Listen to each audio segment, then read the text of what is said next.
Hello, this is Brian Kinghorn and I'm going to talk to you about preparing your parameter files, and this is the second in the series. We're looking at the file InpOneGroup.txt, and just to remind you, for a basic minimum run you need a main data file, you need matecell.ini, and you need one of those two files, InpOneGroup.txt or InpGroups.txt. This depends on whether you're grouping. And just to remind you that grouping is where you decide which animals belong into which group.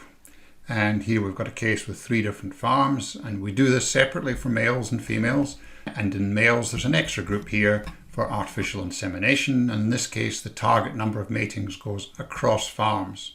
So this is where you decide which individuals belong to which group. There are 2 other features which resemble grouping in some way. Multiple end uses is where matecell decides which matings are going to be used to target which end group. And there is also something which is used by a number of groups whereby you cheat essentially and declare that an individual has a large number of matings required, so that a farm with 500 females might be represented in matecell as a single individual that requires 500 matings. And this is used for making decisions about dissemination as well as decisions about breeding in the breeding program.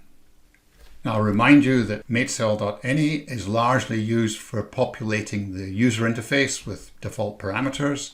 That's not so much the case in InpOneGroup.txt. These are parameters that are not represented on the interface. And InpOneGroup.txt looks like a mini version of InpGroups.txt, except that there's so much material in InpGroups.txt that we want to keep it simple by having a separate file for the simple case where you're not doing any grouping. So first of all, we look at the number of backup sires reported per mating. In this case, it's 3, and there's a separate video to talk about backup sires. You can look at that. Then we're going to look in the next slide at male and female preselection. And finally, we'll look at constraints on usage, number of matings per individual candidate. So preselection. This is now only ever used in massive analyses because matecell has become sufficiently fast that it's generally not required. And in this line here, you can put a number less than 1 to represent a proportion. In this case for males, 0.6. It means that of the 40 male candidates in the original data file, we want to only select 60% of them, and that's 24. And if you put a number bigger than 1, in this case we've done it for females and put 80, that means that we want 80 candidates pre-selected, so that's 80 out of the 108. So normally you would see this in the console without pre-selection, and with pre-selection you see something like this. Now you sometimes may not get the numbers you expect here, and that is due to you using a constraint on the absolute minimum number of matings for some individuals, and of course that can disturb pre-selection, and also that some matings are committed already, and that indeed also affects pre-selection. So the numbers can differ here for those reasons. Now we're going on to look at the constraints on the numbers of matings allowed per candidate, which is this bunch of information at the bottom of InpOneGroup.txt. So the maximum number of matings for each candidate. Min use is the minimum number of matings for each candidate that it must be allocated if it's going to be used. So 0 matings allowed, and min use numbers of matings are allowed up to max use. The reason for this is, for example, that you don't want to put a bull into a paddock with just 2 or 3 females. You want to have at least, for example, 20 to make it worthwhile, and that would be your min use value. Absolute min use is where you absolutely have to use that number of matings for that individual, and that's something which is largely a personal choice or some other logistical reason that you have so much semen in the can and you want to use it. Now this may sound a little bit complicated the way we've done it, but it is valuable for operational reasons that we have flexibility in how these numbers are read in. And there are 2 basic ways in which they can be read in. They can either be read in from these parameter files globally for each animal of each sex, or they can be read in custom for each animal of each sex from the main data file. And this is how it works.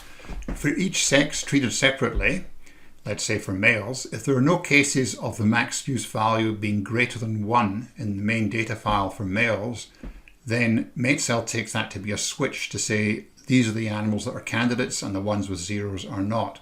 And in that circumstance, the max use values and other 2 min use values are read from the parameter files. However, if at least one candidate in the file has a max value greater than 1, then that's a notification for MateCell that you want to customize the usage values for each individual in the data file of that sex, and so the main data file is where that information is read.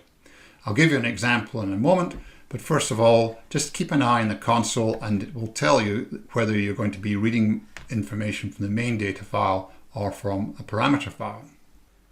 So I'll give you an example now that covers both of these ways of doing things.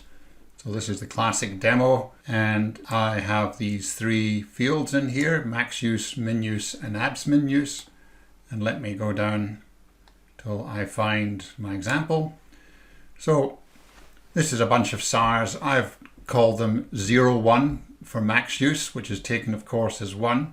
The reason I do this is that it is quite easy to go through and globally replace 0, 1 with a higher number. So for example, if I went and replaced all the 0, 1s in this column with 25, that would make the max use 25 for all these individuals.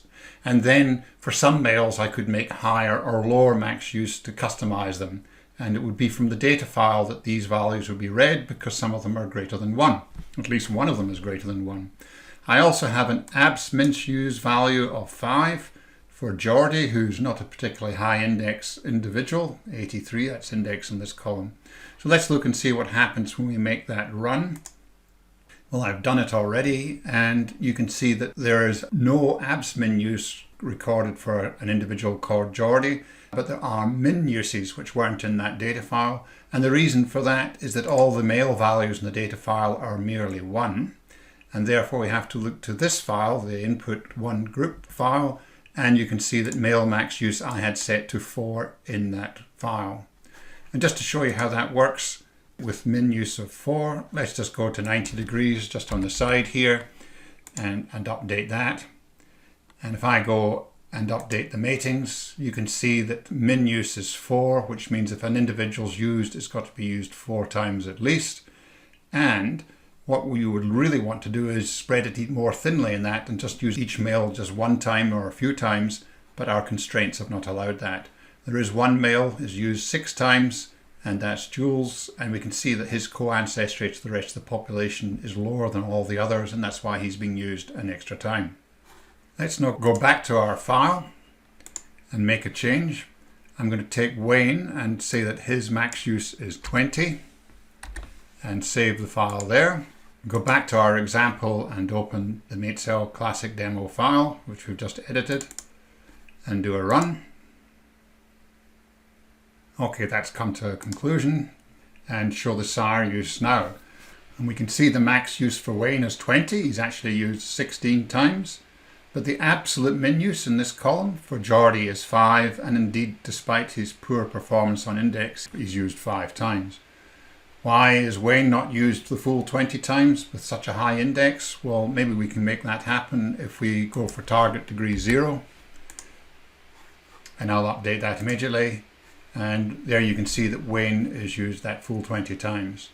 And all these other sires are only used 1 time because their entry in the main data file of 1 is taken as being their max use. So in reality, of course, you would change those to what is realistic to use. That concludes the video, because the next thing to go on to is to look at InpGroups.txt, and there's a bit more detail in that, and we will probably split that into 2 videos: standard operations and advanced operations. Thank you for listening.